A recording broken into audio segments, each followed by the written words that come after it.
Hello दोस्तों, राधे राधे। कैसे हैं आप सब? आई होप आप ठीक होंगे और मैं भी ठीक हूँ। आपको मैं थोड़ा कल के बारे में बता देती हूँ। कल हम मूवी देखने गए थे, सिरफिरा। बहुत ही अच्छी मूवी है और रियल बेस पे बनी है, तो बहुत ही अच्छी है। मुझे तो बहुत अच्छी लगी थी, आप भी देखना। और फिर हम उसके बाद में 10 बजे करीब गए थे रेस्टोरेंट खाना खाने के लिए। खाना भी बहुत अच्छा लगा था और उसके बाद हम घर आ गए, क्योंकि और आज है देवशयनी एकादशी और आज हमारा है व्रत। मेरा और मम्मी का व्रत है। हम दोनों ही हम दोनों व्रत रखते हैं। बहुत से लोग कहते हैं कि इस उम्र में व्रत रख रहे हो, ऐसा कि ये मतलब एकादशी का व्रत तो बुढ़ापे में रखना चाहिए।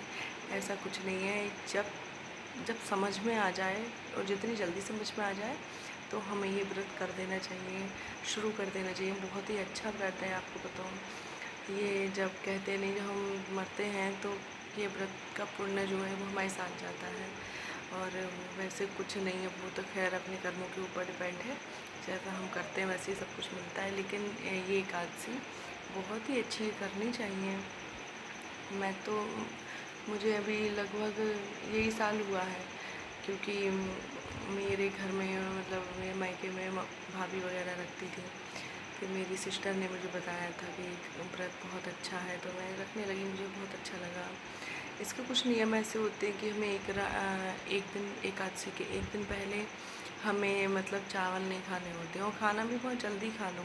उस दिन से बहुत से लोगों की हैबिट होती है कि हम 8 बजे 9 बजे या 10 बजे खाना खाएंगे, तो नहीं, हमें उस दिन थोड़ा जल्दी खाना खाना चाहिए, जिससे कि वो डाइजेस्ट हो सके। हमारे पेट में अन्न, खासकर चावल तो खाने ही नहीं चाहिए। चावल नहीं होना चाहिए हमारे पेट के अंदर भी। और फिर उसके बाद में हम व्रत रखते हैं अगले दिन, और उसका पारायण होता है अगले दिन, एकादशी के अगले दिन। तो हम जब एकादशी का व्रत हमारा तभी पूरा होता है जब हम अगले दिन जब पारायण का भी एक टाइम होता है। इसमें ये नहीं है कि कितने टाइम भी व्रत खोल दो, ऐसा कुछ नहीं होता है। इसमें एक टाइमिंग होती है, उस टाइम के हिसाब से हमें खाना। वैसे ज़्यादातर बहुत से लोग कच्चा खाना निकालते हैं, कच्चा खाना नहीं निकालना चाहिए। कहते हैं जैसा हम खिलाएंगे वैसे हमें मिलेगा। कच्चा खिलाएंगे तो कच्चा ही मिलेगा, कच्चा कैसे खा लोगे। तो इसीलिए हमें खाना बना के देना चाहिए। तो पंडित के लिए या कोई ब्राह्मण परिवार है पास में, वहाँ दे दो, कोई दिक्कत नहीं है। तो आप ऐसे इस तरीके से अपना व्रत पूरा कर सकते हो। और ये भी कुछ नहीं होता है। बहुत से लोग कहते हैं कि अभी हम यंग हैं, बहुत सारी चीज़ें होती हैं कि हमें ये व्रत, ऐसा कुछ नहीं है। सारी चीज़ें सब सही हो जाती हैं। तो हमें, क्योंकि गृहस्थ जीवन है हमारा, तो सारी चीज़ें देखते हुए व्रत होता है, वो सब हो जाता है। ऐसे कुछ नहीं है, कोई दिक्कत नहीं आती है। आई थिंक आपको ये व्रत रखना चाहिए मेरी समझ से।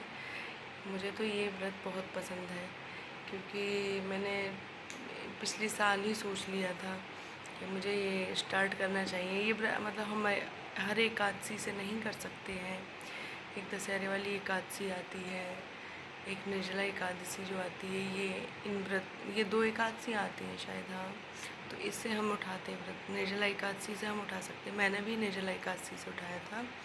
अब मुझे दूसरा साल चल रहा है, तो मुझे तो बहुत ही पसंद है। आपके लिए भी कहते नहीं, हम अपने मन का सारा काम करते हैं, अपने अपने नए शौक़ हैं वो भी पूरा करते हैं, लेकिन कुछ ऐसा भी करना चाहिए भगवान को भी अच्छा लगे। है नहीं है? तो और उसमें इतना ही कहना चाहूँगी कि एकादशी का व्रत करना चाहिए, और मैं भी कर रही हूँ, आप लोगों को भी नहीं करना चाहिए। बुढ़ापे का तो प्लीज़ बिल्कुल भी इंतज़ार ना करें। बुढ़ापा किसी ने नहीं देखा है, कब किसको क्या हो जाए। अब मैं ही हूँ, अगर मुझे कुछ हो जाए तो मेरा कोई अभी बुढ़ापा थोड़ी नहीं आया है। तो ये है कि बुढ़ापे का वेट ना करें कि हम जब बुज़ुर्ग हो जाएंगे, ये सारी जिम्मेदारियों से छूट जाएंगे, तो हम तब व्रत रखेंगे। ऐसा नहीं करें। बहुत से लोग तो गीता रामायण भी जब पढ़ते हैं कि जब, अरे अभी नहीं, अभी तो हमारी कोई उम्र है पढ़ने की। ऐसा नहीं है कि जब हमारी उम्र होगी, उम्र नहीं है इन चीज़ों की कुछ।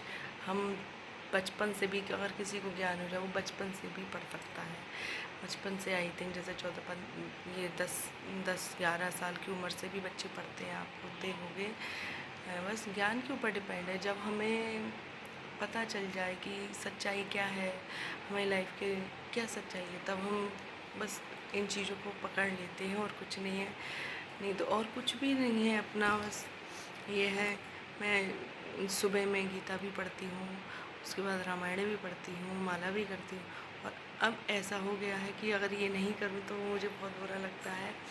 जैसे अभी अभी वीडियो बनाने की आदत भी मैंने डाली है, तो वो भी कंटिन्यू में डालती हूँ, चाहे कैसे भी सिचुएशन कैसी भी हो, फिर भी डाल देती हूँ वीडियो वगैरह। उसी तरीके से मेरे लिए है कि अगर मैं पूजा नहीं करूँ तो मुझे बहुत बुरा लगता है। ऐसा लगता है जानवरों वाली लाइफ, खाया पिया और सो गए। ऐसा नहीं है, मुझे तो बहुत ही गंदी लगती है ऐसी ज़िंदगी। बहुत से लोग उठे, नहाए धोए, खाया पिया, बस चले गए काम पे, फिर आए। क्या जानवरों वाली ज़िंदगी जी रहे हो? थोड़ा भगवान में थोड़ा रह के तो देखो, वो मज़ा है ना जो किसी चीज़ में भी नहीं है। मतलब इतना अच्छा लगता है, नहीं आपको बताने से। जब ये इंसान जब एक बार करता है ऐसा, तब अच्छा लगता है। ये कहने वाली बातें नहीं है। एक बार जैसे अट्रैक्ट होके देखो भगवान के पास, देखो कितना मज़ा आता है। बस मुझे तो जब से मेरे घर में गोपाल आए हैं ना, गोपाल मेरे लड्डू गोपाल, जब से वो मेरी लाइफ में आए तो मेरी लाइफ थोड़ी थोड़ी नहीं बहुत चेंज हो गई है। सब अब लगता है, अब कभी कभी मैं आपको बताऊंगी, ये बात मैंने अभी किसी से कही नहीं है। और मुझे ये लगता है कि कभी अगर मैं मरूंगी तो मेरे गोपाल यहाँ रह जाएंगे।